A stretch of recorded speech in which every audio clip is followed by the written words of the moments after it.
Citizen पे उजियारपुर से हमारे साथ हैं भाजपा के प्रत्याशी प्रोफेसर सील कुमार राय।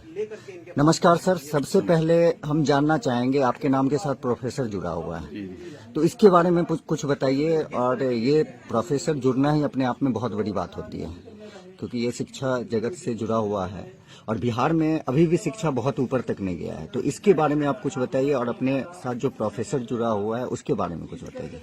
देखिए, मैं संत कबीर महाविद्यालय में समस्तीपुर में संस्कृत विभाग का व्याख्याता हूँ, असिस्टेंट प्रोफेसर, सहायक प्राध्यापक। और यह भी विरोधाभासी चीज है। आप देखिए, संस्कृत को कहा जाता है, प्रचलित है कि वो ब्राह्मणों की भाषा है, वो सिर्फ ब्राह्मण ही पढ़ सकते हैं। लेकिन यहाँ भी मैं इस मामले में भी मैं काफी प्रतिक्रियावादी रहा हूँ कि मैं क्यों नहीं पढ़ सकता, यादव इसको क्यों नहीं पढ़ सकते। और इसलिए हमारा झुकाव संस्कृत की ओर रहा और संस्कृत मैंने पढ़ा, एमए किया, पीएचडी किया और आज मैं संत कबीर महाविद्यालय में संस्कृत विभाग का अध्यक्ष हूँ।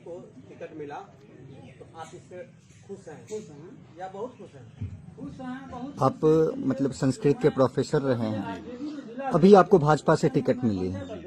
इससे पहले आप राजद में रहे हैं, लोजपा में भी रहे हैं, तो उस दोनों छोड़ के बीजेपी को से जुड़ने का क्यों आपके अंदर विचार आया?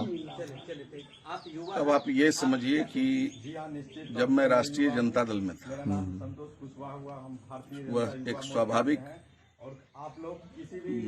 प्रवेश था हमारा उसमें। और राष्ट्रीय जनता दल के कार्यकर्ता के रूप में इस जिले में जो मैंने पहचान बनाई, हमारी विचारधारा एक अपनी अलग रही है, सबको साथ लेकर के चलना। जो पॉलिटिकल पार्टियों का वो वर्ग विभाजन और वर्ण विभाजन की जो बात होती है, तो मैं उसमें कभी शरीक नहीं रहा। जब मैं राष्ट्रीय जनता दल की बैठकें करता था और लोग कहते थे कि जिन लोगों ने 40 वर्षों से हमारा शोषण किया, 50 वर्षों से शोषण किया, आज हमारे पास पावर है, तो हम आज उनके प्रति हमारा भी नजरिया वही रहेगा जो उनका 50 वर्षों में रहा है नजरिया। लेकिन मैं अपने कार्यकर्ताओं को ये समझाता था कि क्षमा शोभती उस भुजंग को जिसके पास गरल हो, उसको क्या जो दंतहीन विषहीन विनीत सरल हो। सत्ता एक विष के समान होता है और जब आपके हाथ में शक्ति है, पावर है, और उस समय जो आपका व्यवहार होता है, अगर आप किसी की गलतियों को क्षमा करते हैं तो वो क्षमा मानी जाती है। जब आप सत्ता से अलग हो जाएंगे, समाज आज न कल तो सत्ता जाएगी, सत्ता तो आने जाने का वो क्रम चलता रहता है। जब आप सत्ता से अलग होंगे तो फिर यही व्यवहार आपका काउंट होगा कि आप सत्ता में बैठ करके क्या कर रहे हैं। सर, सत्ता की और एक ऐसे समाज के निर्माण की दिशा में हमने कदम बढ़ाया जहां किसी को किसी से बैर नहीं हो और सब लोग हिल मिल करके इस समाज को विकास के रास्ते पर ले चले। सर, सत्ता और जो है सत्ता और अगर पावर की बात की जाए, सत्ता से पावर आती है, लेकिन एक समाज सेवी के लिए क्या वो पावर होने के बाद ही वो समाज सेवा का कर सकता है? जैसे आप बता रहे हैं, समाज सेवा तो वैसे भी की जा सकती है, लेकिन पावर इसलिए जरूरी है कि आप अन्याय होने से रोक सकते हैं। पावर में रहने पर ही आप अन्याय होने से रोक सकते हैं। सर, भारत में लोकतांत्रिक देश है, तो इसमें हर किसी को बोलने का अधिकार है, हर कोई बोल सकता है।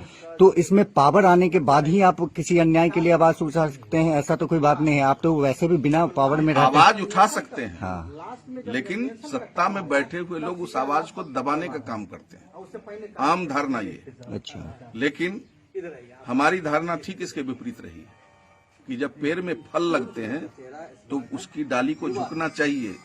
यही प्राकृतिक नियम है।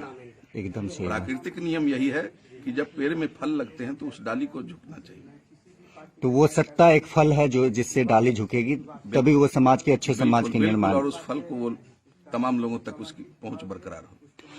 सर, अभी आप उजियारपुर की जनता को बिहार सिटीजन के प्लेटफॉर्म से क्या संदेश देना चाहेंगे? और साथ में ये भी बता दीजिएगा, क्योंकि बहुत ज्यादा आपका जो है ये विरोध का, जो बहुत सारे कार्यकर्ता जो बीजेपी में हैं वो विरोध कर रहे हैं इस चीज का, तो उसके बारे में भी थोड़ा सा डाल दीजिए। आज की तारीख में बीजेपी का एक एक वर्कर हमारे समर्थन में खड़ा है और सारे लोग तन मन धन से लगे हुए हैं। कहीं कोई विरोध नहीं है। जो लोग उस समय में कुछ था वैसा तो वो तात्कालिक प्रतिक्रिया थी, लेकिन आज की स्थिति में ऐसी कोई बात नहीं है। सारे के सारे लोग हमारे साथ हैं। संदेश क्या देना चाहते हैं उजियारपुर की बस जनता? पूरी ताकत के साथ इसको जीतना है और जीतने के साथ ही पूरे जिले के अंदर एक ऐसा माहौल तैयार करना है जहां हम पूरे समाज को लेकर के साथ चल सकें और उन लोगों को सबक सिखा सकें जो लोग बाहर से उम्मीदवार ला करके उतार देते हैं और यहाँ के लोगों का सिर्फ इस्तेमाल करते हैं। यूज एंड थ्रो वाली स्थिति है। सिर्फ वोट लीजिए और फिर उनको छोड़ दीजिए अपने हाल पे। ठीक है, बहुत बहुत धन्यवाद सर।